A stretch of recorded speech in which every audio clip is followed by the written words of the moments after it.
Buenos días. Hoy vamos a dar la formación del contrato electrónico. Luego de haber mencionado sus elementos esenciales, veremos la parte dinámica del contrato en acción de esos elementos. En el proceso de formación se desarrolla una fuerza dinámica que se despliega a través de los elementos, provocando un cambio en el ámbito jurídico que deriva de una realidad. Este proceso, salvo que se frustre, culmina con la aceptación y el perfeccionamiento del contrato.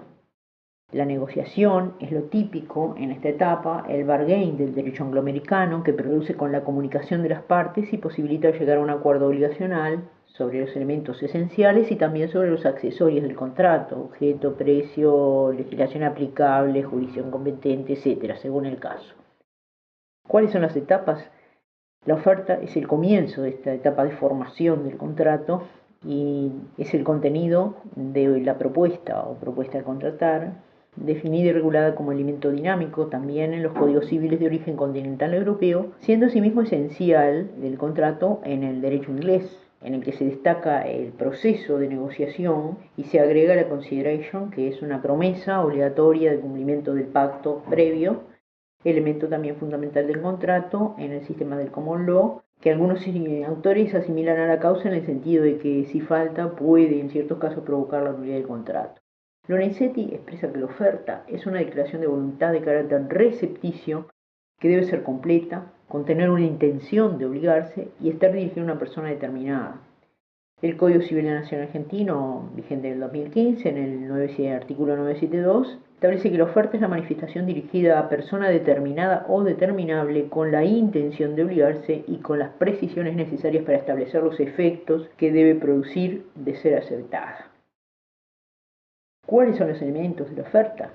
Hay un elemento volitivo que debe contener claramente la voluntad de obligarse y el carácter recepticio, no ser una simple declaración, sino expresar una expectativa de respuesta de la otra parte como elemento dinámico de ese intercambio. También tiene un carácter expreso, debe tener, la voluntad no puede ser tácita, tiene que estar manifestada. La oferta es una declaración, pero tiene que estar en forma expresa. Debe ser clara, sin dejar dudas de lo expresado, debe ser completa, es decir, presentar todos los elementos, cuál es el objeto, cuál es el bien o servicio, la cantidad, etc. También debe estar determinado el contenido de la obligación, qué es lo que se espera y qué es lo que cada parte va a dar, en el caso de contratos bilaterales, ¿verdad? Y también, por supuesto, la contraprestación, como decíamos, el precio, etc. Formas de realizar la propuesta.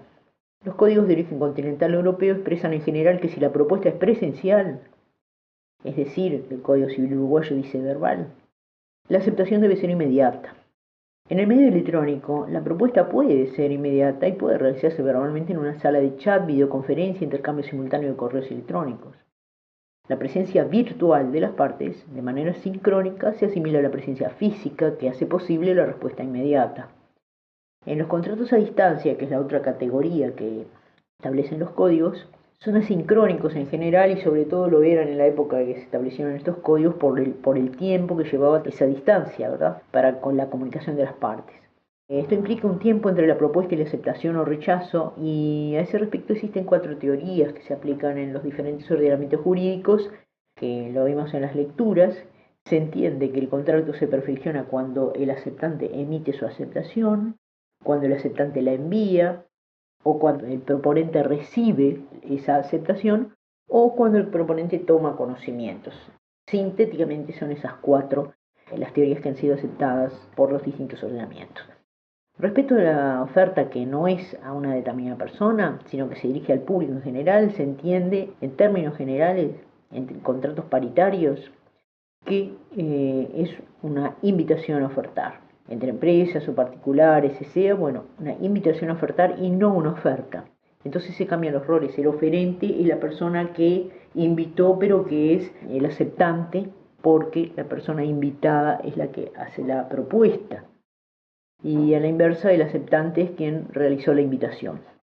Esta solución es la que establece a nivel internacional la Comisión de Naciones Unidas para el Comercio Internacional de 2005, una convención firmada por pocos países, pero la única que es sobre uso de documentos electrónicos en los contratos internacionales, y es muy interesante. Esto es para contratos entre empresas que tengan establecimientos en países diferentes.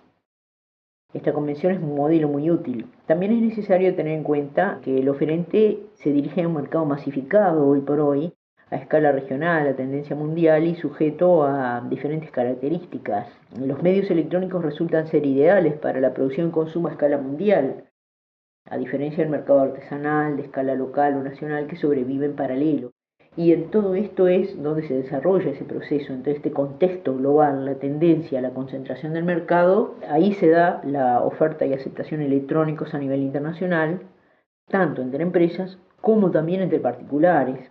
Lo que se quiere lograr es se aspira a mercados regionales cada vez más amplios y el caso más típico es el mercado único digital europeo al que está abocado toda la Unión en este momento. En los contratos que se realizan en el marco de relaciones de consumo, la oferta del proveedor es vinculante por protección de los consumidores. Es decir, que existe una obligación del proponente de cumplir con lo que dice en la oferta sin derecho a retracto, ¿verdad? En este mercado en especial.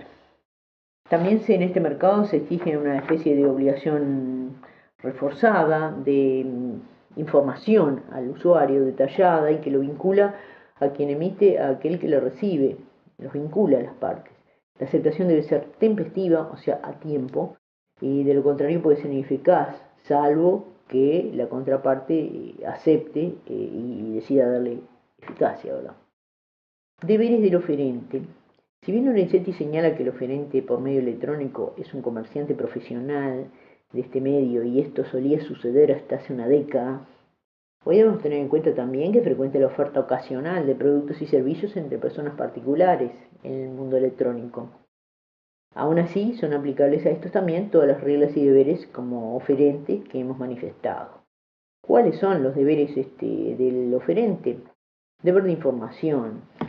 El oferente debe informar el medio tecnológico utilizado, identificarse, modo de aceptar la oferta, el producto o servicio ofrecidos y los aspectos legales, en especiales condiciones en general y las condiciones de la contratación. También tiene un deber de confirmación. Cuando recibe un mensaje de datos o comunicación del aceptante, debe enviarle al menos un acuse de recibo, definido en las directivas, ¿verdad? Es una comunicación de que recibió su mensaje al aceptante. La directiva lo regulan especialmente al acuse de recibo, la directiva de Naciones Unidas del 96 relativa a comercio electrónico, del 2001, del 96 comercio electrónico, del 2001 afirma, y las directivas de la Unión Europea, la 31 del 2000 también de comercio electrónico. Y es una forma mediante la cual se da noticia a la contraparte, al oferente, que el mensaje de datos llegó a su destino y en qué fecha, con lo cual se da una noticia al aceptante que el contrato se perfeccionó, dado que este es el momento de la aceptación en, en muchos ordenamientos. Por ejemplo, en el mundo papel, en la Convención de Naciones Unidas de Compraventa Internacional de Mercaderías de 1980, es un documento interesante que ya acepta ese tipo de comunicación. También está un tercer deber, es el deber del oferente de seguridad. El oferente no puede garantizar al aceptante contra todo riesgo, pero sí, dado el medio electrónico, que por sí representa cierto grado de inseguridad, si el oferente es un comerciante, se le puede exigir un cierto medido de ciertas medidas técnicas de seguridad. Revocación de la oferta. La propuesta de aceptación son complementarias y solo la unión produce el contrato. Respecto a la revocabilidad, hay legislaciones, diferentes tendencias en las legislaciones. En el derecho inglés, que rige en Inglaterra y Gales, a diferencia del derecho continental europeo, la oferta se considera esencialmente revocable. Siendo además el contrato fruto de una negociación, se excluye de este tipo de contratos algunos contratos en el derecho de origen continental europeo como la donación. Eso en el derecho inglés. Este derecho inglés no rige en principios generales, sino que se considera más bien en las resoluciones judiciales y los precedentes es lo que se toma en cuenta para considerar algunos elementos en casos de duda de ciertos contratos. No se rigen por principios generales, sino por esos precedentes.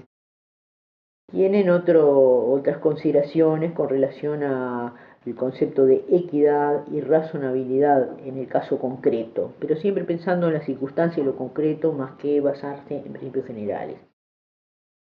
Todo esto incide en lo que es la negociación. Este tema de la revocación de la oferta también fue tratado, es opinable en la doctrina. A nivel internacional existen diferentes puntos de vista. Lorenzetti entiende que por principio hay libertad contractual y luego de emitir la oferta el oferente en principio podría no esperar la respuesta de la otra parte, salvo en el mercado de consumo, entre que sí se ve obligado, digamos. Pero, o sea, él reconoce que en el mercado de consumo el oferente se obliga a esperar la respuesta del consumidor o usuario de acuerdo a las leyes, ¿no?, de protección del consumo, limitado a ese ámbito.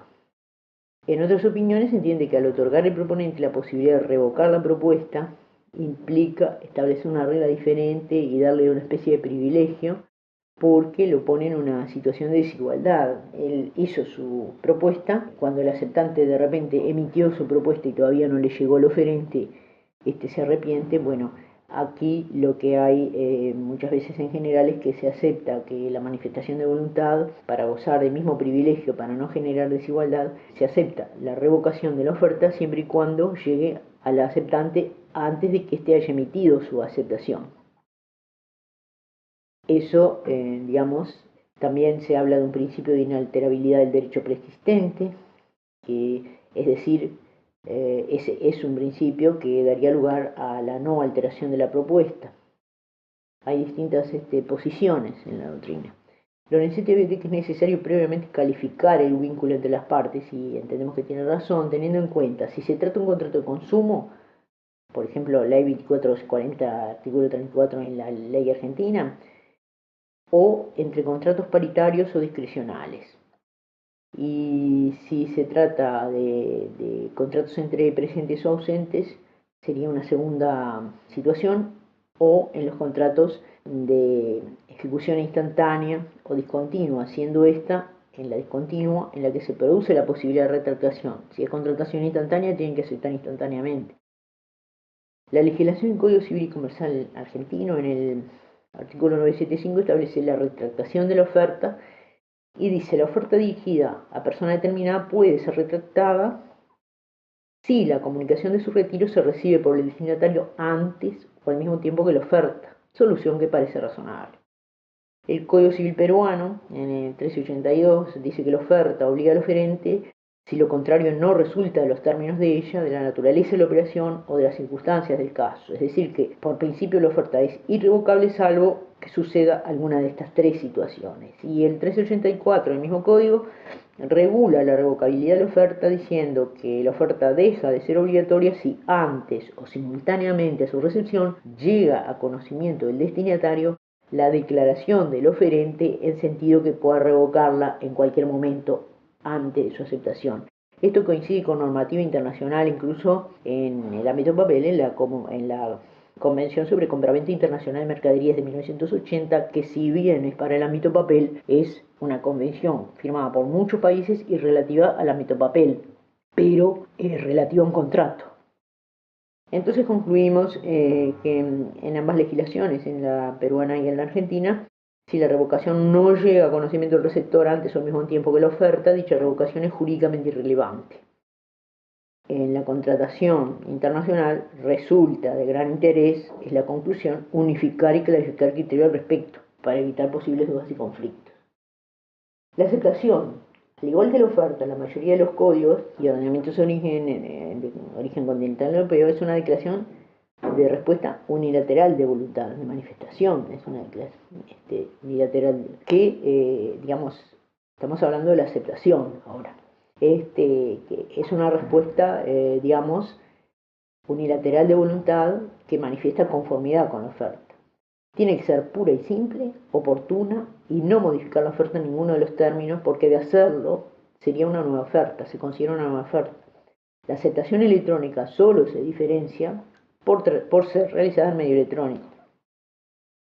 Debemos decir que en la Convención de Compraventa Internacional de Mercaderías se admite en uno de sus artículos, y esto está firmado por muchos países, esta convención, si bien es en el ámbito papel, podríamos asimilar para el ámbito electrónico. Y sí se admite que pequeñas cuestiones puede la oferta modificar si es que no modifica la parte esencial. Es un detalle. En el derecho argentino los contratos se consideran perfeccionados por el consentimiento de las partes, es decir, cuando se encuentra la oferta y la aceptación. Y en los contratos en el presente, la formación del consentimiento debe hacerse con inmediatez, como ya dijimos, dado que si el contrato no nace en ese momento, la oferta queda sin efecto. Resulta relevante determinar cuándo se considera aceptada la oferta en los contratos comprendidos entre los que se consideran contratos entre ausentes, que en muchos ordenamientos abarcan los contratos electrónicos, ya que el perfeccionamiento del contrato se establece al mismo tiempo el lugar y el momento de celebración. De ahí su importancia, ¿no? En el contrato, en el ordenamiento peruano, se admite la aceptación tácita y la aceptación excepcional, que están reguladas expresamente en el Código, en los artículos 1380 y 1381. La aceptación tácita se admite con tres condiciones. Se admiten en ciertos casos la aceptación tácita en que a solicitud del oferente o por la naturaleza de la operación o según los usos, la prestación a cargo del aceptante debe ejecutarse sin respuesta previa. El contrato se concluye en el momento y en el lugar en que comienza la ejecución. El aceptante debe avisar al oferente el inicio de la ejecución, so pena de quedar obligado a indemnización por daños y perjuicios. Esto dice el artículo 1380. Y el mismo código admite la aceptación excepcional si la operación es de las que no hay costumbre de aceptarla expresamente o que el destinatario invitó a ofertar y el contrato se entiende concluido desde la oferta, no se rechazó sin dilación, siendo de cargo del oferente probar la costumbre y la invitación a ofertar. Artículos 1380 y 1381. Momento y lugar de perfeccionamiento del contrato electrónico. La etapa de formación del contrato culmina con el perfeccionamiento y a partir de ese momento comienza la ejecución. Las legislaciones distinguen entre contratos presenciales y a distancia, como decíamos, lo que se traslada a los contratos electrónicos. En los presenciales, las partes, como dijimos, se encuentran simultáneamente presentes y el contrato se perfecciona bajo la misma legislación aplicable y jurisdicción competentes, vigente en ese momento y lugar. En los contratos a distancia, asincrónicos, implican riesgos de tránsito y las partes al momento de la aceptación, previsibles para las partes esos riesgos. Y las legislaciones nacionales adoptan una de esas cuatro teorías que ya mencionamos brevemente. Respecto al momento de perfeccionamiento, se aplican a los contratos electrónicos iguales criterios que en el ámbito papel. Dentro del ámbito nacional, se aplica la legislación de cada país. Si es entre consumidores, aplicar la legislación de consumidores. Si se realiza entre personas que se encuentran en diferentes países, está regulado por el derecho internacional privado, de acuerdo a los tratados y a las convenciones ratificadas por los países que tienen fuerza obligatoria para los ciudadanos de los países ratificantes. En el lugar de celebración del contrato electrónico o no es importante para la fijación de la competencia de la jurisdicción y de la legislación aplicable. El carácter nacional o internacional del mismo y sus reglas de interpretación conforme a los usos y costumbres del lugar, ¿no? Aunque en contratos internacionales las partes en la mayoría de los casos lo regulan por el contrato y es lo más claro. Se distinguen los contratos en el marco de relaciones de consumo, que en su régimen especial se tiene en cuenta el domicilio del comprador en cuanto al lugar, en defensa de la parte débil. Fuera de la relación de consumo rige el principio de autonomía privada y se respeta la voluntad, como decíamos, establecida en el contrato.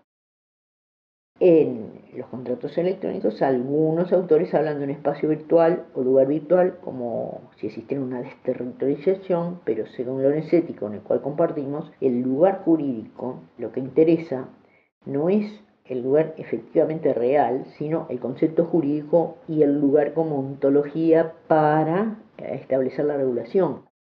Una prueba de cómo se regula ese tema, del lugar, es, por ejemplo, del domicilio de las partes, es en el ámbito judicial, bueno, las notificaciones se llegan al domicilio electrónico a efecto en el Poder Judicial, al domicilio electrónico fijado por el compareciente. Y bueno, y no es un domicilio o un lugar, pero sí es un pacto que eso se llega allí.